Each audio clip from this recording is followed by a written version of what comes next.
다사다난했던 한 해도 이제 저물어 갑니다. 이제 한 달도 못 남았는데요. 희망찬 새해가 지금 밝아오고 있습니다. 희망찬 2022년도 새해에는 만사형통하시고 여러분 삶과 환경 가운데 하나님의 큰 축복이 넘쳐나게 되기를 주님의 이름으로 축원합니다. 오늘날 전 세계가 절망적이고 암울한 분위기 가운데 있습니다. 코로나19 팬데믹으로 인하여 경제가 망가지고 있고 사람들의 심리가 위축돼 가고 수입과 수출이 차단된 그런 상황이며 이 경제활동 통제 때문에 근로자들의 81% 27억 명이 큰 피해를 보고 있다는 통계가 나왔습니다. 이대로 가다가는 세계적인 대공황이 올 것이며 어느 나라든 어려움이 있을 것이다라고 예측도 하고 있습니다. 그래서 나라마다 긴장을 하고 있습니다. 나라 비해서 늘어만 가고 청소년 일자리는 없고 해외 수출도 썩 좋은 상황이 아니며 경제인들이 무너져서 세금이 작년에 상반기 하반기 세금이 수십조 들거치는 그래서 나라 곳간이 어려움을 겪는 그런 상황도 오기도 했습니다. 사람은 희망이 있어야만 살아갈 수가 있습니다. 현재 아무리 고통스럽고 희망을 잃고 있을지라도 희망을 가지면 이 어려움을 극복하며 나가게 될 줄로 믿습니다. 그래서 저는 네 가지로 말씀을 드리는데 첫 번째로 절망으로 가득한 인생인 것을 우리는 봐야 돼요. 하나님께서는 태초에 사람을 만들 때 절망적인 사람으로 만들지 않았습니다. 하나님의 형상으로 만들었어요. 하나님은 인간을 희망을 불어넣어 주셨습니다. 오늘날 사람들이 절망하는 것은 인간이 하나님께 불순종하고 하나님께 죄를 짓고 타락한 삶을 살기 때문에 그렇습니다. 태양을 떠난 식물들이 다 누렇게 떠서 죽지 않습니까? 이처럼 하나님을 떠난 인생은 희망이 있을 수가 없습니다. 여러분, 사람이 희망을 버릴 때 그 모습의 초췌함을 말로 다 할 수가 없습니다. 희망이 있을 때는 살아갈 힘과 용기가 있었지만 희망이 없으면 맥이 빠져버립니다. 힘과 용기를 잃어버리고 인생을 포기하는 사람들도 나옵니다. 희망을 잃어버린 사람치고 인생을 포기하지 않은 사람이 없습니다. 술을 먹든지 그냥 하루하루를 보내든지 될 대로 돌아 인생을 포기해버리는 심리가 사람의 심리입니다. 그래서 노숙자가 생기고 그래서 자살률이 높아지는 것을 볼 수가 있습니다. 오늘날 사람들이 노숙자가 되어 길거리에 살아가는 것은 희망을 버렸기 때문에 그렇습니다. 노숙자들이 거주할 수 있는 쉼터를 만들어줘도 그 쉼터에 들어가지 않고 그 구박에 벗어나기 위해서 그냥 노숙하는 것을 볼 수가 있습니다. 왜냐하면 그들의 마음속에 힘과 용기를 잃어버리고 삶의 실패를 했기 때문에 희망이 없어서 그렇습니다. 또 어떤 사람은 우울증에 걸려서 마음에 아무런 즐거움이 없고 누가 와도 반갑지가 않고 무슨 말을 해도 대꾸도 하지 않고 완전히 고독한 인생을 살아가는 것을 볼 수가 있습니다. 그래서 희망을 잃어버린 사람들은 사는 것보다 차라리 이러다가 시간이 가면 죽으면 좋겠다라는 말들을 합니다. 그러므로 세상에 부귀와 영화와 공명을 다 가지고 있어도 희망을 잃어버리면 살아갈 길이 막막한 겁니다. 그러나 우리가 삶의 희망을 가지면 무엇이 달라집니까? 희망을 가지면 어려운 일을 당해도 삶의 용기는 잃지 않게 되는 겁니다. 어떠한 고통과 괴로움이 핍박에 다가와도 그걸 밥이다라고 걸머쥐고, 왜냐하면 희망이 있으니까 그건 내 밥이다라고, 내가 십자가다라고 걸머쥐고 어려움을 극복하고 나가겠다라는 그런 생각을 가지면 마음속에 희망이 싹이 터서 그 어려움을 극복하고 창조자 되신 하나님을 의지하며 살아가면 반드시 승리하는 역사가 일어나게 될 줄로 믿습니다. 여러분, 역사를 바꾼 위대한 인물들은 남보다 지식이 많거나 돈이 많거나 배경이 좋았거나 그러지 않습니다. 세상적인 어떤 권력이 있었거나 그렇지 않습니다. 그들의 생애를 살펴보면 남이 갖지 않는 것이 있는데 그들 가운데는 희망이 있었습니다. 그들 가운데는 잘 될 거야 라는 그런 꿈이 있었습니다. 그래서 그들은 마음에 스스로 흥분이 돼요. 나는 자고 나면 잘 될 것이다. 나는 희망을 갖고 꿈꾸고 바라보고 말하고 하니까 그들 가운데는 심장이 뛰는 그런 놀라운 그런 힘이 있다는 것을 알 수가 있습니다. 여러분 힘과 용기를 내시길 바랍니다. 세상에 칠흑처럼 어둡고 암담한 소리들이 들려올지라도 예수님이 주시는 희망의 마음을 갖고 나가면 이 또한 지나가리라. 이 또한 어려움도 지나가게 될 줄로 믿습니다. 두 번째로 희망을 주시는 예수님을 바라보십시오. 우리가 사람으로서 환경을 바라보면 절망할 수밖에 없어요. 이것도 어렵고 저것도 힘들고 어려워요. 그러나 하나님을 의지하고 바라보면 언제나 희망을 얻을 수가 있습니다. 시편 기자는 야훼는 나의 힘과 나의 방패시니 내 마음이 그를 의지하여 도움을 얻었도다. 그러므로 내 마음이 크게 기뻐하며 내 노래로 그를 찬송하리로다. 야훼는 그들의 힘이시요 그의 기름 부음 받은 자의 구원의 요새시로다. 주의 백성을 구원하시며 주의 산업에 복을 주시고 또 그들의 목자가 되어 영원토록 그들을 인도하소서. 시편 28편 7절 9절에 말씀하고 있습니다. 하나님은 우리의 방패가 되시고 목자가 되시기 때문에 우리는 언제나 희망을 가질 수가 있습니다. 내가 사랑받고 있다는 것을 알면 여러분 희망을 갖게 되는 거예요. 내가 미움을 받고 있다라고 생각하면 희망이 잃어버려지는 겁니다. 우리는 예수님을 통하여 예수님의 사랑을 내가 받고 있다라고 생각을 하시길 바랍니다.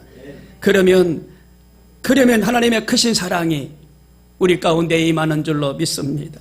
요한복음 3장 16절에 하나님이 세상을 이처럼 사랑하사 독생자를 주셨으니 그를 믿는 자마다 멸망치 않고 영생을 얻게 하려 하심이니라 말씀하셨습니다. 영생은 영원한 나라에서 영원히 사는 것을 말합니다. 그 하늘나라 천국에서 영원히 산다라고 말씀하셨어요. 얼마나 큰 희망입니까? 예수님을 구주로 믿고 시인하면 하나님의 자녀가 되고 하나님의 사랑을 받게 되며 모두가 천국 백성이 되며 영생을 가진 하나님의 자녀들이 되는 줄로 믿습니다. 로마서 5장 8절에 우리가 아직 죄인 되었을 때 그리스도께서 우리를 위하여 죽으심으로 하나님께서 우리에 대한 자기의 사랑을 확증하셨느니라. 우리가 죄인 되었을 때에 예수 그리스도께서 죄인을 위해서 십자가에 대신 죽으신 것입니다. 그 얼마나 크신 은혜입니까? 그러므로 우리는 어떤 상황에서도 희망을 잃어서는 안 됩니다. 우리가 희망을 가질 수 있는 것은 십자가를 바라보며 주님을 바라보고 나가기 때문에 희망을 가질 수가 있는 겁니다. 힘들고 어렵고 괴로울지라도 주님을 놓지 말고 끝까지 주님을 바라보며 나가시길 바랍니다. 하나님의 아들이신 예수님께서 십자가에 친히 올라가셔서 몸 찢기시고 피 흘려 주셨습니다. 나를 믿으면 죄사함을 받는다라고 말씀하셨어요. 사랑하는 아들 딸들아 나를 믿어라. 나를 믿으면 죄사함을 받는다. 우리의 죄와 허물이 덮여지고 씻어지고 용서함을 받는다라고 말씀하셨어요. 사랑하는 아들 딸들아 내가 나를 믿으면 세상과 마귀를 이길 수 있는 힘이 있다 말씀하셨어요. 그렇습니다. 예수님을 의지하고 예수의 피를 의지하며 나가면 세상과 마귀를 이길 수 있는 힘이 있습니다. 그리고 또한 내가 채찍에 맞음으로 내가 나음을 입었다라고 말씀하셨어요. 연약한 존재로 있는 자가 있을지라도 예수 그리스도를 믿으면 연약한 자가 강건하게 되고 적혈구, 백혈구가 많이 나와서 면역력을 높이고 건강한 몸을 유지할 수가 있게 됩니다. 내가 너를 위하여 죽었다. 그리고 부활했으므로 너에게 영생과 천국을 주었다. 예수님이 말씀하세요. 예수님이 친히 죽으셨다가 사흘 만에 부활하셨어요. 우리도 육신이 죽으면 예수님 뒤따라가는 부활의 영광에 동참하게 되는 줄로 믿습니다. 그래서 예수님 부활이 내 부활입니다. 여러분 부활할 것을 믿으시길 바랍니다. 그래서 부활신앙으로 삶을 살아가는 은혜가 있게 되길 바랍니다. 하나님께서 예수 그리스도의 십자가를 통해서 우리에게 이처럼 놀라운 약속을 해주셨어요. 몸짓기시고 피를 흘려도 십자가를 바라보며 절망할 수가 없는 것은 그 은혜가 있기 때문에 우리는 절망할 수가 없습니다. 그 하나님은 좋으신 하나님.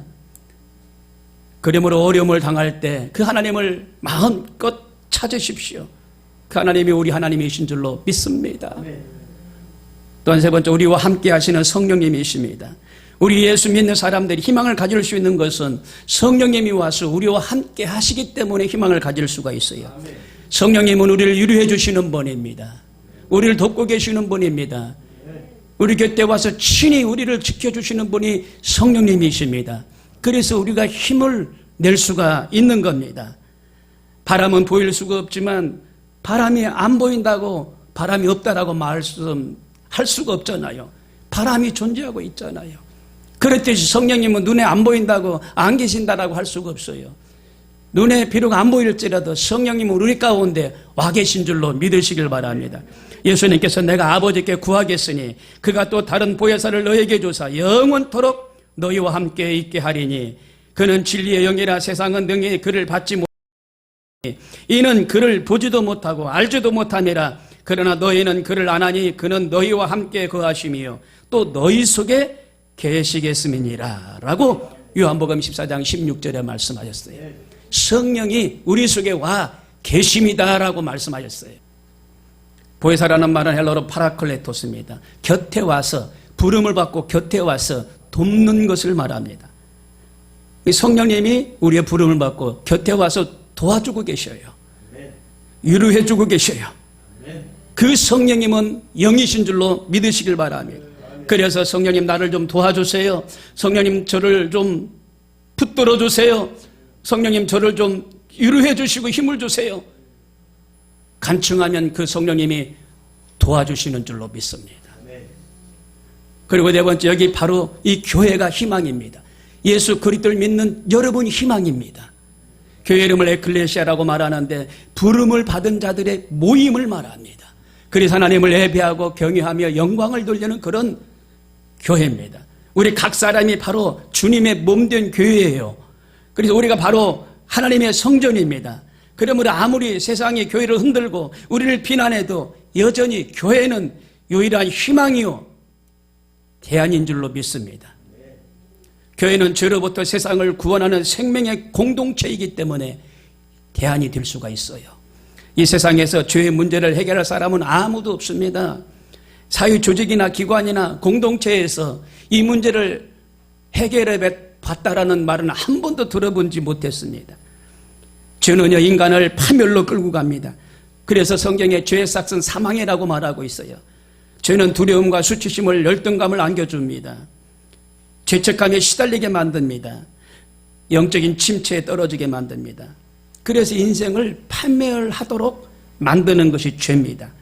이 땅에 많은 사람들이 인간의 이 죄의 문제를 해결해 보려고 노력을 많이 합니다. 도덕적으로 선하게 살려고 하고 철학적으로 종교적으로 사색도 하고 인간의 행위나 공로로 해결해 보려고 합니다. 철저한 수행이나 고행을 통해서 이 죄의 문제를 해결해 보려고 합니다. 그러나 어떤 시도나 노력으로도 이 죄의 문제를 해결할 사람이 한 사람도 없습니다. 그 이유는 간단합니다. 성경에 말합니다. 의인은 없나니 하나도 없으며 깨닫는 자도 없고 하나님을 찾는 자도 없고 다 치우쳐 함께 무익하게 되고 선을 행하는 자는 없나니 하나도 없느니라. 로마서 3장 10절에 말씀하고 있습니다. 죄에 빠진 모든 인간의 삶은 무익합니다. 그 입술에는 비판과 저주와 악독이 가득합니다. 파멸과 고생으로 달려갑니다. 그래서 결국은 평강을 얻지 못합니다. 이 세상의 모습을 살펴보십시오. 사람은 누구나 안정과 평화를 얻고자 하지만 그렇지 못해요. 참된 안식과 평안함이 세상에 있는 것 같지만 있지 않습니다. 이 순간에도 세계는 전쟁의 테러 가운데 얼룩지고 있어요. 분쟁과 갈등에 휩싸이고 있어요. 그들은 어떻게 해야 할지 염려하고 근심하고 있습니다. 우리나라도 OECD 그 가운데 바닥인데 매년 1만 5천 명이 스스로 정말 목숨을 끊는 그런 나라입니다. 술 소비량이 1위이고 도박과 한탕주의 판을 치는 나라입니다. 약물 중독과 그리고 도박 중독이 심각한 나라가 우리나라입니다. 그 이유가 무엇일까요? 자꾸 하나님을 떠납니다. 죄의 종로로서의 앞장을 씁니다. 이 모든 죄의 짐을 벗겨주실 분은 유일하신 전능하신 하나님 한 분밖에 없어요. 십자가의 부혈만이 우리를 이 죄악에서 자유케 되는 줄로 믿습니다. 사탄의 세력을 해방시켜 주시고 이 땅에 진정한 자유와 평화를 그 하나님이 주실 줄로 믿습니다. 예수 그리스도를 주로 고백하면 죄사함을 받습니다. 하나님의 자녀가 되는 권세를 얻습니다. 그리고 영원한 생명을 얻게 하고 천국을 선물로 받습니다. 오직 진리의 말씀 안에 거할 때 그 인생은 행복해지는 겁니다. 환경과 역경을 딛고 믿음으로 승리할 수가 있습니다. 또한 교회는 주님이 주인이신 공동체이기 때문에 희망이 있습니다. 세상의 모든 조직이나 공동체에는 주인이 다 있습니다. 그 조직을 이끌어가는 리더가 있고 최고 경영자가 있습니다. 모든 조직은 사람이 주인입니다. 사람이 주인인 조직이나 국가는 항상 반목과 문제가 나올 수밖에 없어요. 그래서 서로 갈등하고 분쟁이 있습니다. 죽이는 비극이 그치지 않습니다. 그러나 교회는 예수 그리스도를 주로 고백하는 공동체입니다. 예수님이 모든 것의 주인 되심을 고백합니다. 우리는 단지 예수 그리스도의 종들 뿐입니다. 우리는 주님 가라 하면 가고 서라 하면 섭니다. 주님 말씀에 따라 순종하고 충성하면 되는 것입니다. 그 안에 진정한 주님의 역사가 이루어지기 때문에 그렇습니다. 우리를 하나 되게 하시고 부흥시켜 주시는 주님의 역사가 일어날 것을 바라보고 희망을 갖길 바랍니다. 오직 주님만이 이 명성교회의 주인이시고 주님의 뜻에 순종하는 백성들로 인하여 하나님의 역사가 일어나게 될 줄로 믿습니다. 교회만이 음부의 권세가 이기지 못하는 공동체이기 때문에 희망이 있습니다. 베드로의 신앙 고백을 들으면 예수님은 음부의 권세가 이기지 못하리라고 선언했습니다. 음부의 권세는 바로 마귀와 사탄의 세력을 말합니다. 지금도 사탄의 세력을 믿는 자들의 그 미혹에 빠져 있는 사람들이 많이 있습니다. 우리를 죄로 끌고 가고 수단과 방법을 가리지 않고 우리를 넘어뜨리려고 하고 있습니다. 마귀의 유혹으로부터 자유케 돼야 되는데 자유케 되는 그 비결을 모르고 있어요. 그 비결은 그리스도의 몸된 교회 안에 거할 때, 예수 그리스도를 믿을 때 비결인 줄로 믿습니다. 교회 머리 되시는 예수 그리스도 함께하는 것이 비결인 줄로 믿습니다. 주님은 우리의 약함과 부족함, 허물을 다 아십니다. 그러므로 늘 우리 곁에 와 계셔서 우리의 부족하고 연약함을 도우시고 허물을 덮어주고 계시는 줄로 믿습니다. 그래서 주님께서는 우리에게 보혜사 성령을 선물로 주셨습니다. 성령님 우리 지금 곁에 와 계셔서 원수 마귀의 유혹을 물리쳐 주시고 바르게 가도록 진리 안에 서도록 예수님이 동행해 주시고 계신 것을 믿으시길 바랍니다. 그것이 바로 성령 충만입니다. 이 성령 충만이 우리의 마음과 생각을 주장하시는 줄로 믿습니다. 그래서 늘 우리는 성령 충만해야 돼요. 성령의 사람은 성령의 열매를 맺습니다. 성령의 사람은 죄의 유혹에 넘어가지 않습니다. 성령의 사람은 언제나 음부의 권세를 이길 수 있습니다. 날마다 하나님 주시는 승리를 선포하십시다. 바울은 선포했습니다. 사망의 너의 승리가 어디 있느냐? 이에 대해서 이렇게 선언합니다. 우리 주 예수 그리스도로 말미암아 우리에게 승리를 주시는 하나님께 감사하노니 그러므로 내 사랑하는 형제들아 견실하며 흔들리지 말고 항상 주의 일에 힘쓰는 자들이 되라. 이는 너희 수고가 주 안에서 헛되지 않은 줄 알미니라. 고린도전서 15장 57절에 말씀하고 계십니다. 그렇습니다. 아무리 사망의 권세가 우리를 에워싸고 흑암이 엄습해도 우리는 흔들릴 필요가 없습니다. 그럴수록 주를 의지하고 더욱 주의 일에 힘써야 됩니다. 그것이 바로 승리를 얻는 비결인 줄로 믿습니다. 교회만이 우리의 삶에 승리를 얻게 하는 공동체, 그러므로 교회는 세상의 희망입니다. 그 다음 우리 예수 믿는 사람들이 가질 수 있는 것은 우리에게 천국의 약속이 있기 때문에 희망입니다. 여러분 우리에게는 영생 부활 천국의 약속이 있습니다. 죽음의 순간이 찾아올지라도 기쁨과 소망이 있는 것입니다. 이 땅의 삶이 끝나면 눈물과 근심과 탄식과 이별하는 것이나 곡하는 것이 없는 앓는 것이 없는 영원한 천국이 여러분에게 약속되어 있는 줄로 믿으시길 바랍니다. 그러므로 우리가 이 땅에 사는 것은 잠깐이요 영원히 천국에서 살 것을 하나님이 약속하셨습니다. 베드로전서 1장 3절에 우리 주 예수 그리스도의 아버지 하나님을 찬송하리로다. 그의 많으신 긍휼대로 예수 그리스도를 죽은 자 가운데서 부활하게 하심으로 말미암아 우리를 거듭나게 하사 산 소망 있게 하셨도다라고 말씀하셨습니다. 예수님이 죽은 지 사흘 만에 부활하셨어요. 그래서 우리에게 산 소망이 되어 주신 줄로 믿습니다. 꺼져가는 소망도 아니요 죽어가는 소망도 아닙니다. 예수님께서는 산 소망이 되셨어요. 살리는 소망이 되셨어요. 그러므로 우리가 희망 속에서 살아가야 될 줄로 믿습니다. 하나님의 은혜를 생각하니 참으로 감사할 뿐입니다. 힘들고 어려웠지만 하나님의 은혜가 한 해 동안 있었어요. 다가오는 새해에도 하나님의 은혜가 한결같이 넘쳐났으면 합니다. 희망이 있는 한 해가 되었으면 합니다. 힘들고 어려운 것을 바라보고 말하지 말고 하나님이 희망 되시고 예수님이 희망 되시고 성령님이 내 곁에서 도와주시고 계시기 때문에 희망을 얻는 한 해가 되었으면 합니다. 하나님의 사랑과 예수님의 은혜와 성령님의 도우심을 끊임없이 마음속에 희망의 불꽃이 타오도록,